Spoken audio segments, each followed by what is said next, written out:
Un saludo a todos los integrantes de la Cátedra Libre Agustín García, saludos a todos, gracias a Maylén y a Suso que me invitaron para esta entrega.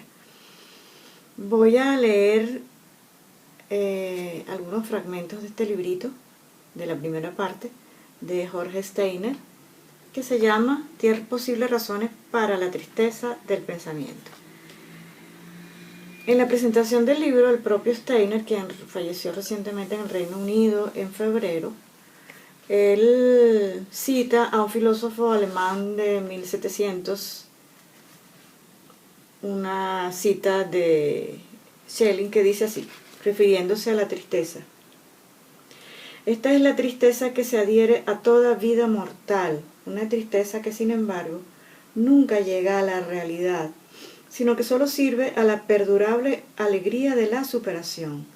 De ahí el velo de la pesadumbre, el cual se extiende sobre la naturaleza entera. De ahí la profunda e indestructible melancolía de toda vida.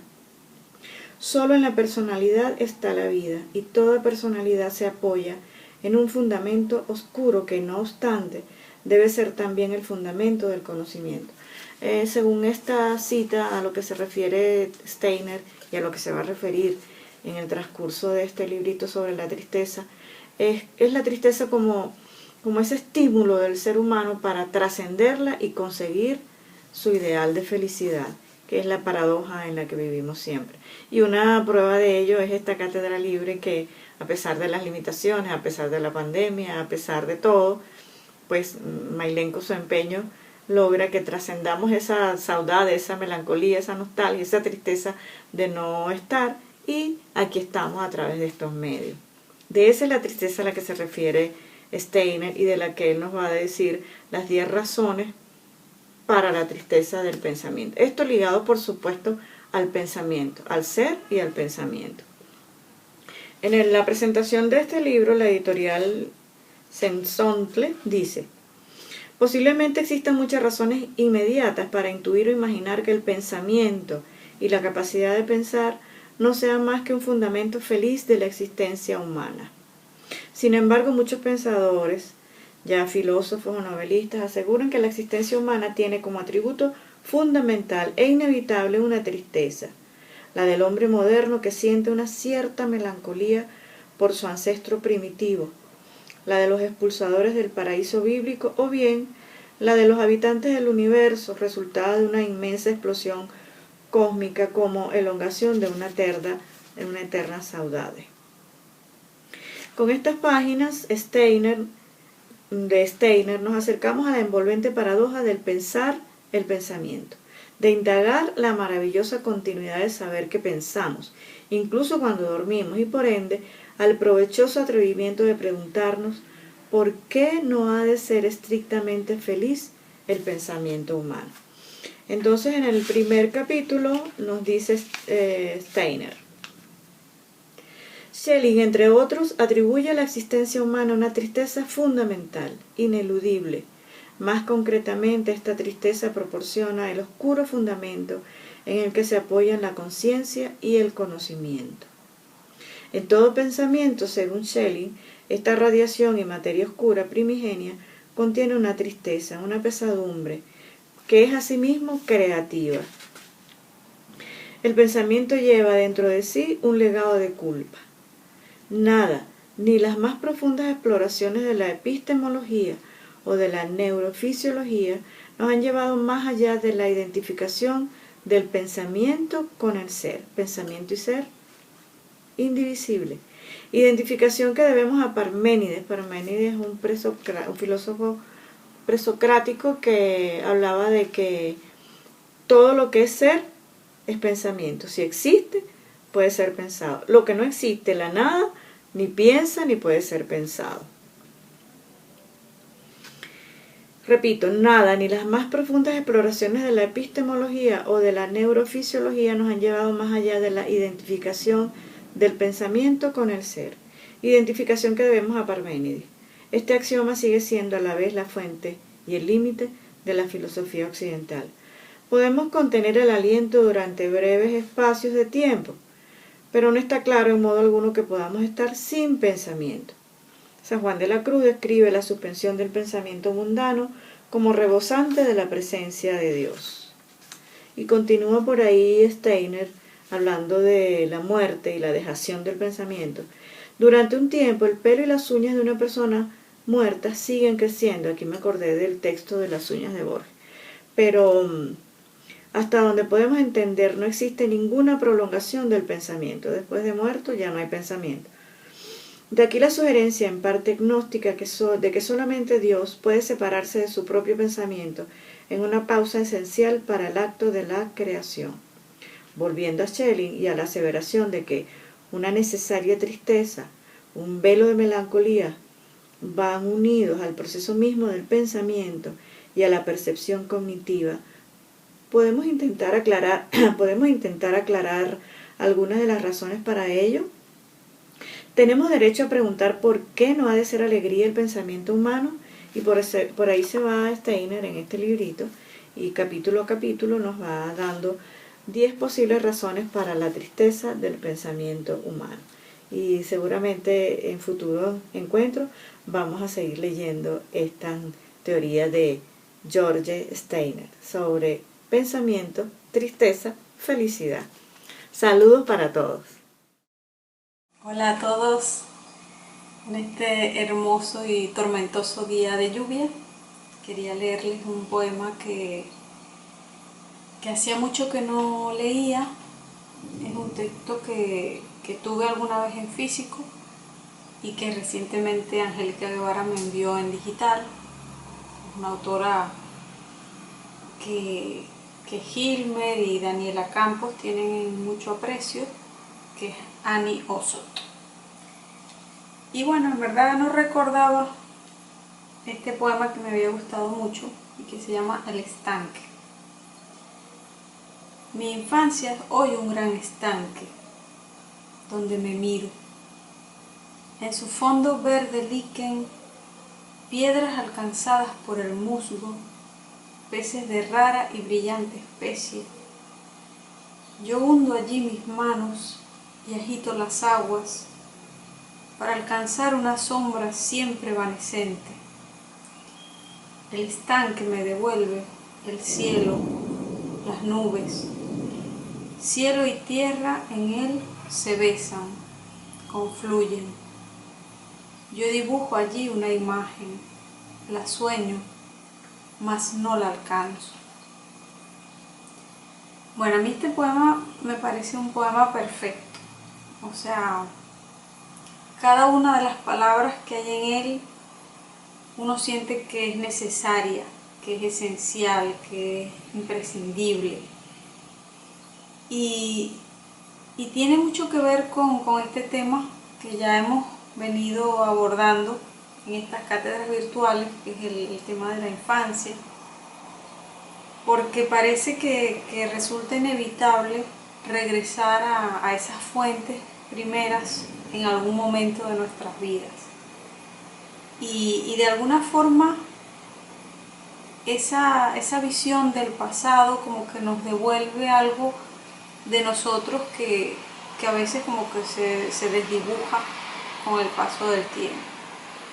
Entonces me parece un poema maravilloso, de una gran belleza, y esa imagen, ¿no?, del pasado como el agua, como ese estanque donde nos encontramos, y me gustan mucho todos esos elementos que ella urde, ¿no?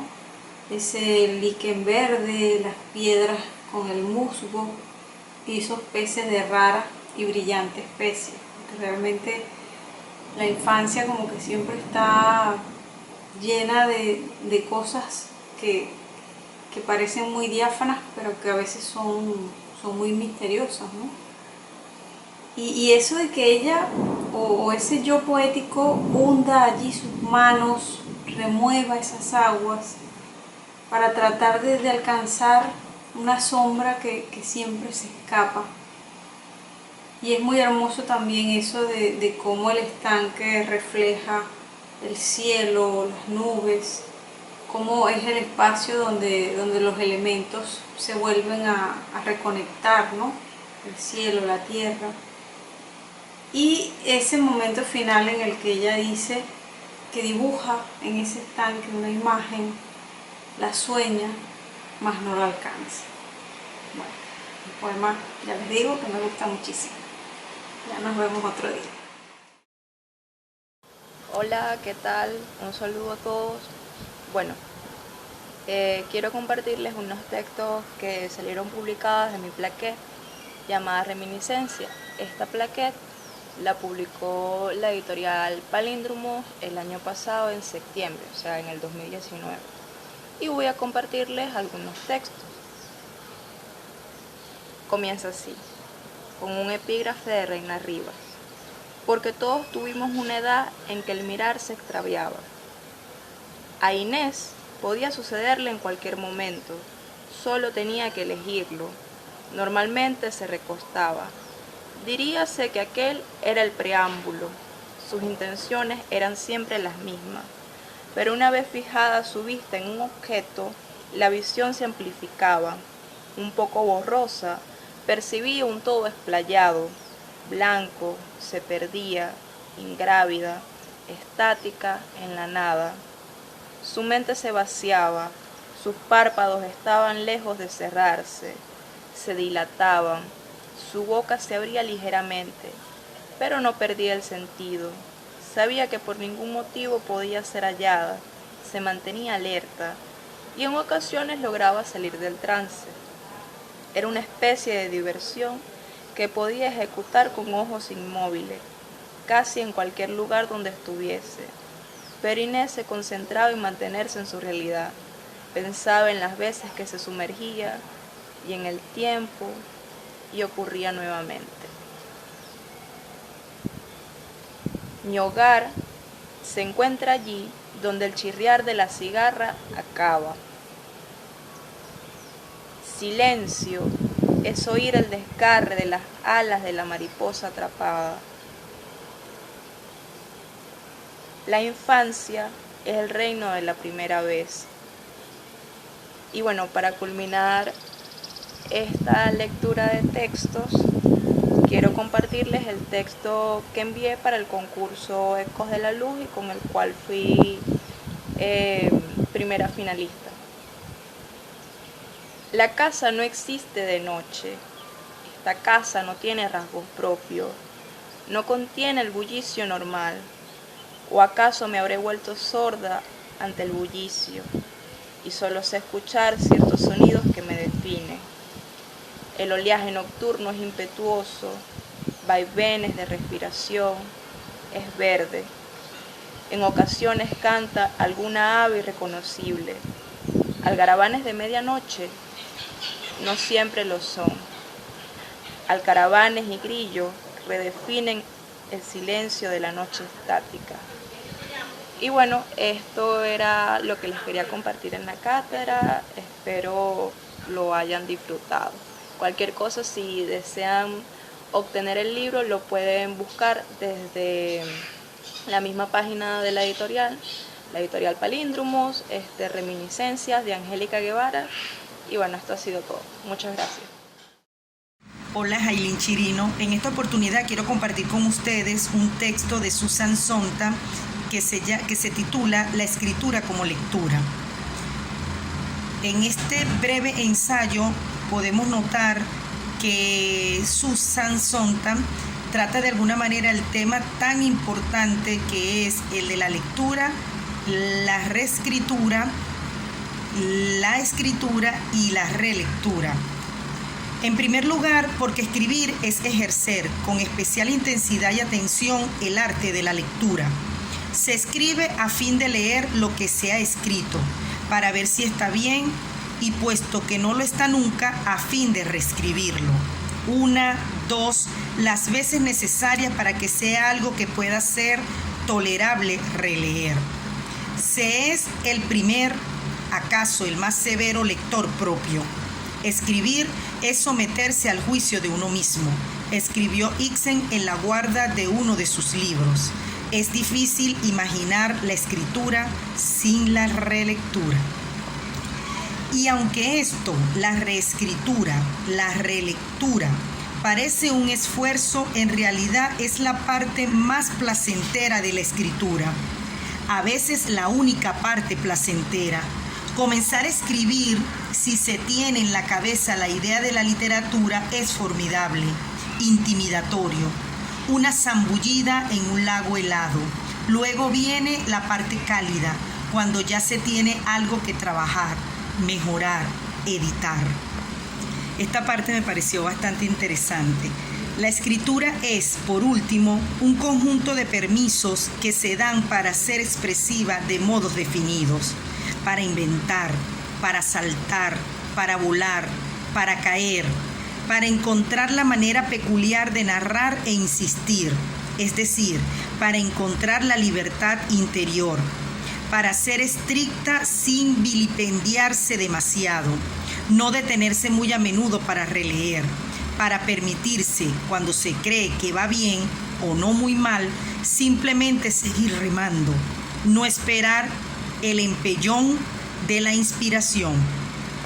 De alguna manera es muy interesante este breve ensayo porque trata el tema de la lectura y la escritura y la importancia que tiene ambos procesos para cuando nosotros escribimos y cuando producimos o simplemente cuando leemos. Figúrese que hay una anécdota aquí que me pareció bastante interesante.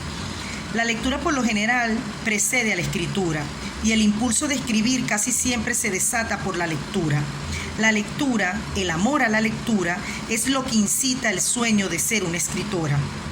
Y mucho tiempo después de que se es una, la lectura de los libros que otros escriben y la relectura de los libros queridos del pasado constituye una distracción irresistible de la escritura. Distracción, consuelo, tormento y sí, inspiración.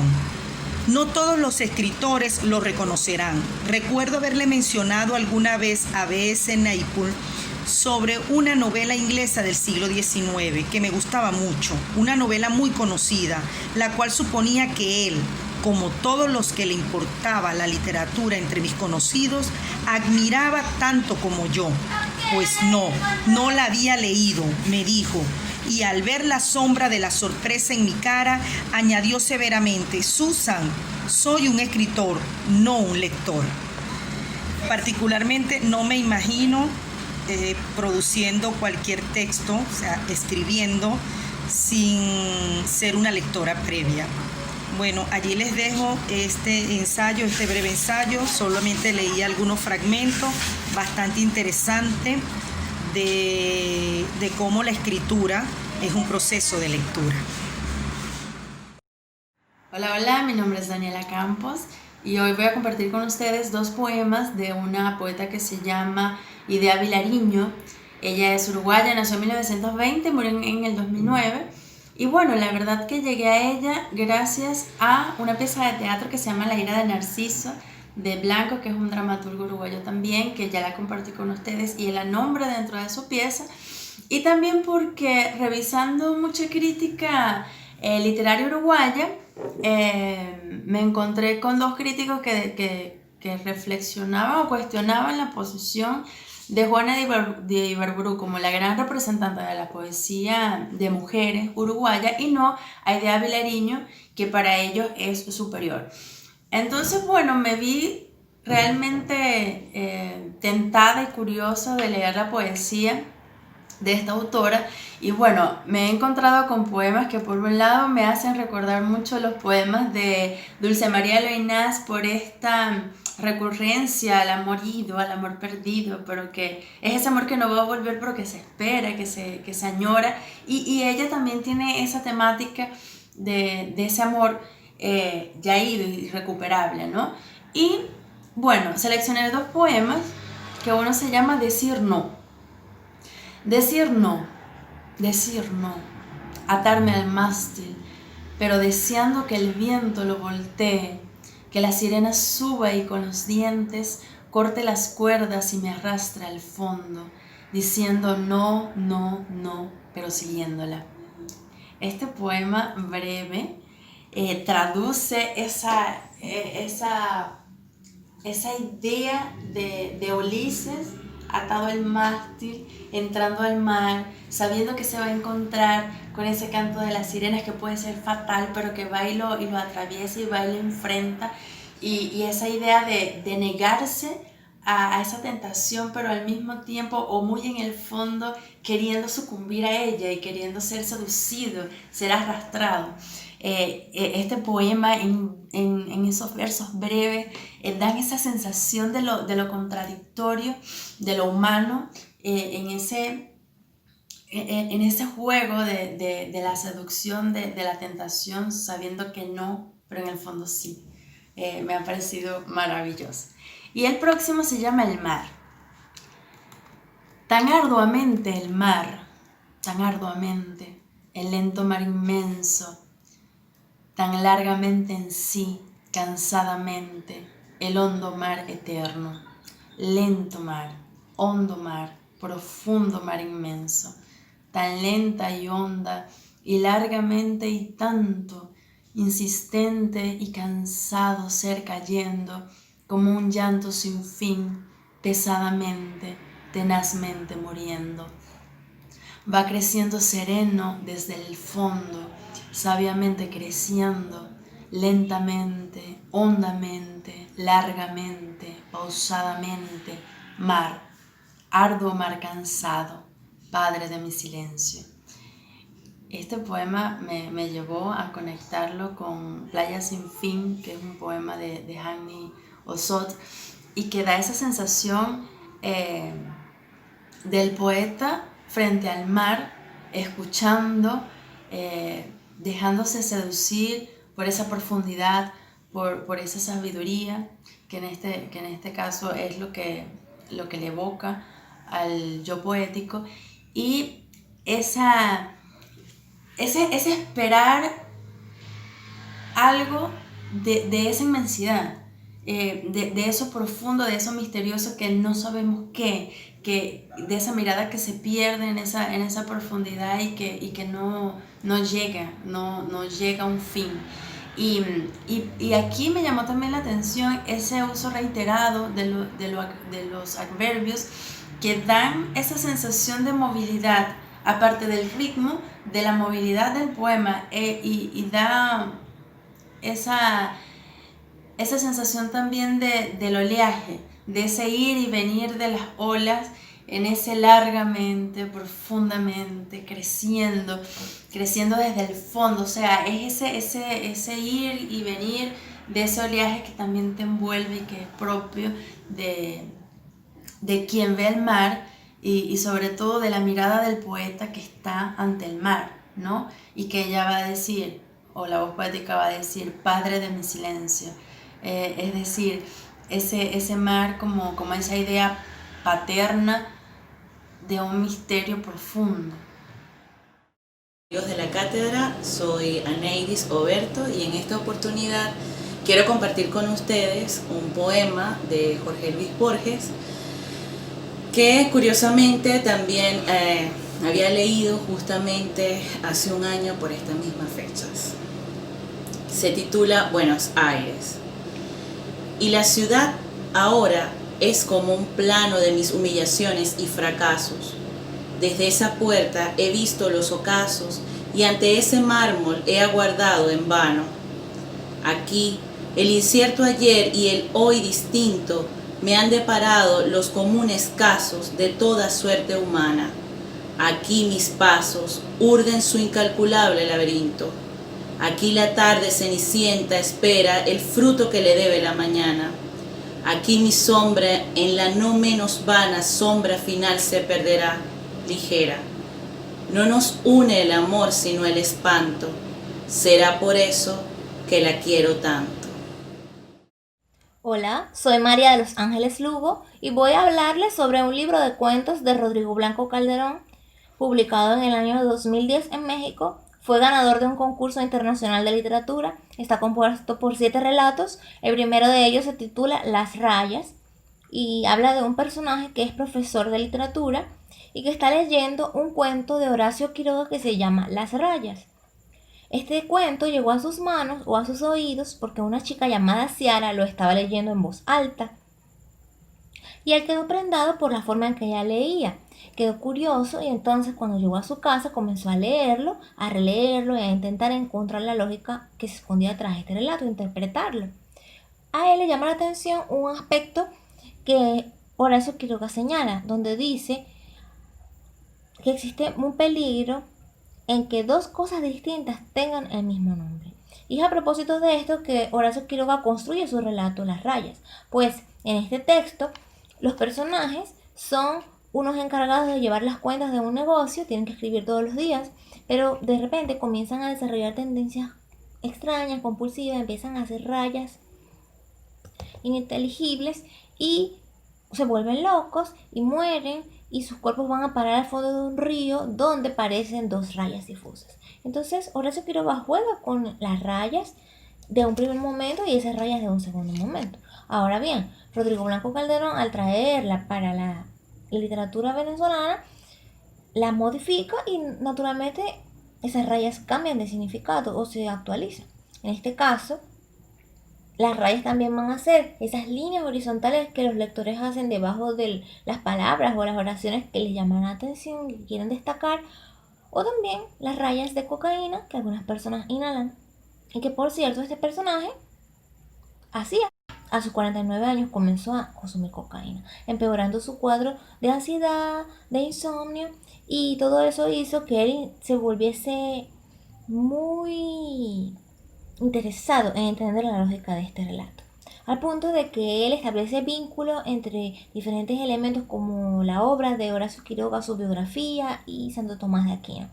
Entonces él va a la biblioteca de letras clásicas, busca el libro de los santos, empieza a leer sobre Santo Tomás de Aquino y descubre en un pasaje de la infancia del sabio, del santo, una relación subliminal con el título del cuento. Al parecer, Santo Tomás abominaba los rayos. Aunque no entendí cómo la cobardía de un santo puede transformarse en amuleto, me pareció que tenía en ese episodio la clave de interpretación del texto. A esto también contribuyó la superstición de descubrir que la fecha de Santo Tomás de Aquino en el santoral, el 7 de marzo, coincidía con la de mi cumpleaños. Entonces, cuando acabé de leer este párrafo, quedé con la sensación de que, ay, pero este personaje es tan paranoico, muy paranoico. Él establece vínculos entre cosas aleatorias y las conecta con su propia vida. Y hasta me recordó a una película que se llama Peligro en la Intimidad del 2006, que es así también, donde los personajes establecen toda una red de conexiones que llegan directamente hacia ellos. Pero también me hizo pensar en el refrán, el que esté libre de culpas que lance la primera piedra. Porque a veces cuando uno emprende una investigación también hace conexiones entre cosas que son aparentemente inconexas. O a veces uno se ha sentido así o cuestionado. Entonces, este cuento y los otros cuentos de este libro son bastante, digamos, metaliterarios, porque reflexiona sobre la lectura, sobre la escritura, sobre la investigación, establece conexiones con la obra de autores latinoamericanos, e inclusive hay uno de los cuentos que dice: a veces nos toca viajar a lo que nombran las palabras para entenderlo.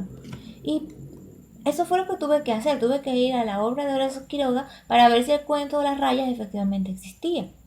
Entonces pareciese que Rodrigo Blanco Calderón invitase a sus lectores a que fueran más allá, a que si bien puede ser que uno entienda algunos referentes o conozca algunos nombres o algunas obras, también siempre habrá más por conocer. Del mismo modo, en los otros cuentos se habla de diferentes profesiones, profesor, sí, pero también periodista, fotógrafo, juez, payaso, y él lo hace con tanta propiedad que es divertido y es interesante ver cómo a través de la literatura se puede recrear todo eso. Y también a mencionar talleres de literatura, también a mencionar la Universidad Central de Venezuela, librerías, bibliotecas. También eso le da verosimilitud, al menos a la persona que se desenvuelve en un ámbito académico. Y también me gusta cómo él muestra la ciudad, cómo traslada al lector hacia esos escenarios y lo hace vivenciar las calles de noche, lo hace vivenciar todas esas sensaciones que se pueden experimentar en la capital. Entonces, bueno, era eso lo que quería compartir con ustedes. Muchas gracias y hasta la próxima.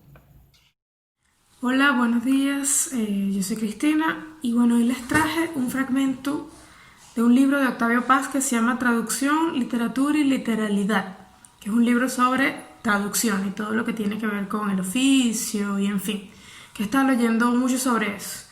Y bueno, aunque es un tema que parece súper técnico, que parece circunscribirse específicamente o sobre todo a los estudios de lingüística aplicada, esta introducción que hace Octavio Paz aquí me pareció súper literaria. Dice, aprender a hablar es aprender a traducir.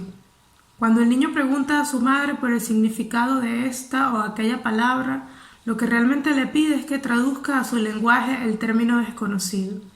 La traducción dentro de una lengua no es, en este sentido, esencialmente distinta a la traducción entre dos lenguas.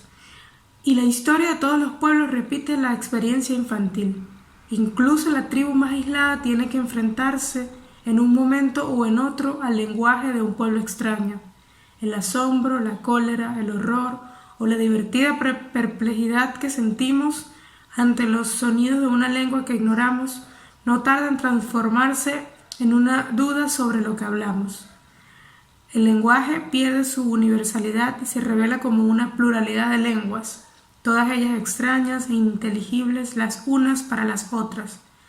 En el pasado la traducción disipaba la duda. Si no hay una lengua universal, las lenguas forman una sociedad universal en la que todos, vencidas ciertas dificultades, se entienden y comprenden.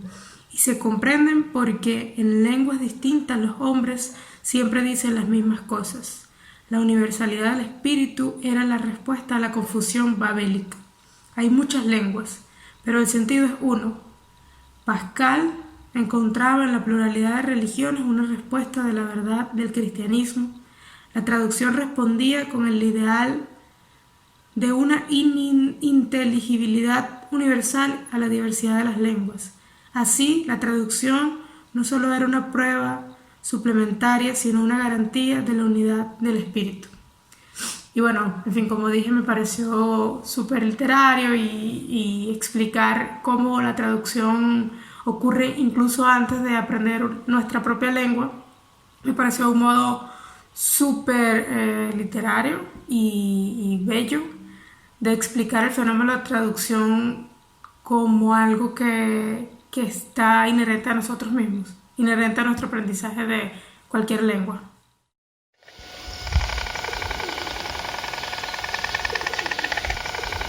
¿Qué os parece el concierto de las cigüeñas? Estas son las cigüeñas de mi pueblo, la torre de la iglesia. Bueno, hoy me gustaría que termináramos la cátedra libre, el número 6, yendo al Garúa como tantas veces, y que tomáramos nuestros roncitos, nuestras cervecitas, nuestros whiskecitos, asistiendo a un pequeño concierto o performance o lo que sea, ¿de acuerdo? Entonces nos vemos ahí en un momentito y disfrutamos un ratito más, ¿vale? Chaito.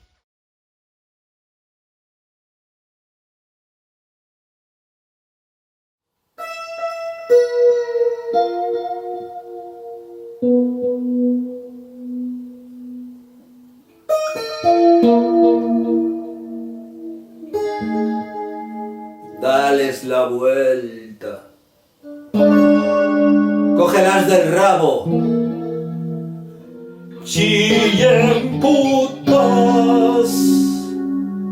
Azótalas. Dales azúcar en la boca, las rejegas. Inflalas. Globos. Pínchalas. Sórbeles sangre y tuétanos. Sécalas, cápalas, písalas, gallo galante. Tuérceles el gaznate, cocinero. Desplúmalas, destrípalas, toro. Buey, arrástralas. Hazlas poeta. Haz que se traguen